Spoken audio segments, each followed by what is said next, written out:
19. The two angels arrived at Sodom in the evening, and Lot was sitting in the gateway of the city. When he saw them, he got up to meet them and bowed down with his face to the ground. 2. My lords, he said, please turn aside to your servant's house. You can wash your feet and spend the night, and then go on your way early in the morning. No, they answered. We will spend the night in the square. 3.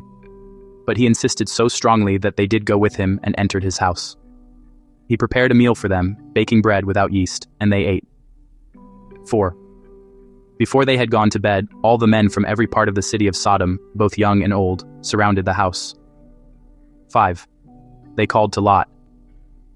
Where are the men who came to you tonight? Bring them out to us so that we can have sex with them. 6. Lot went outside to meet them and shut the door behind him. 7. And said, No, my friends, don't do this wicked thing. 8. Look, I have 2 daughters who have never slept with a man. Let me bring them out to you, and you can do what you like with them. But don't do anything to these men, for they have come under the protection of my roof. 9. Get out of our way, they replied. This fellow came here as a foreigner, and now he wants to play the judge. We'll treat you worse than them. They kept bringing pressure on Lot and moved forward to break down the door. 10. But the men inside reached out and pulled Lot back into the house and shut the door. 11. Then they struck the men who were at the door of the house, young and old, with blindness so that they could not find the door. 12.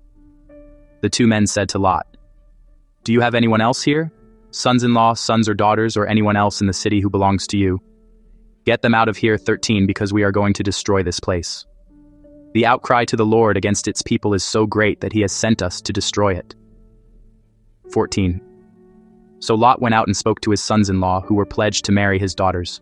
He said, Warren, hurry and get out of this place because the Lord is about to destroy the city. But his sons-in-law thought he was joking. 15. With the coming of dawn, the angels urged Lot, saying, Hurry, take your wife and your 2 daughters who are here, or you will be swept away when the city is punished. 16. When he hesitated, the men grasped his hand and the hands of his wife and of his 2 daughters and led them safely out of the city, for the Lord was merciful to them. 17. As soon as they had brought them out, one of them said, Flee for your lives, don't look back and don't stop anywhere in the plain, flee to the mountains or you will be swept away. 18. But Lot said to them, No, my lords, please. 19.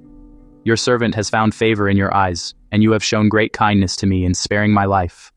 But I can't flee to the mountains. This disaster will overtake me, and I'll die. 20. Look, here is a town near enough to run to, and it is small. Let me flee to it. It is very small, isn't it? Then my life will be spared. 21. He said to him, Very well, I will grant this request too. I will not overthrow the town you speak of. 22. But flee there quickly, because I cannot do anything until you reach it. That is why the town was called Zoar. 23. By the time Lot reached Zoar, the sun had risen over the land. 24. Then the Lord rained down burning sulfur on Sodom and Gomorrah, from the Lord out of the heavens. 25.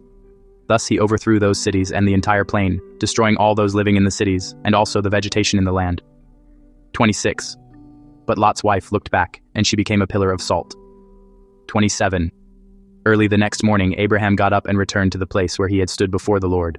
28. He looked down toward Sodom and Gomorrah, toward all the land of the plain, and he saw dense smoke rising from the land, like smoke from a furnace. 29. So when God destroyed the cities of the plain, he remembered Abraham, and he brought Lot out of the catastrophe that overthrew the cities where Lot had lived.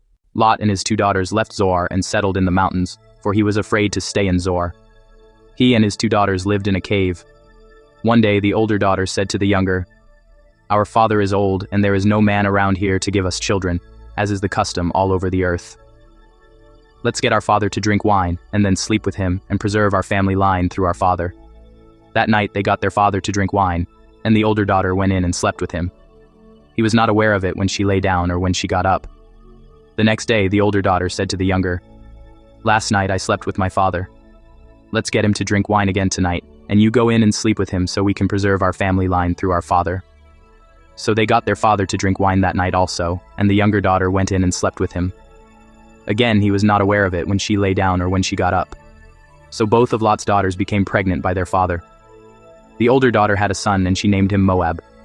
He is the father of the Moabites of today. The younger daughter also had a son, and she named him Ben-Ami. He is the father of the Ammonites of today.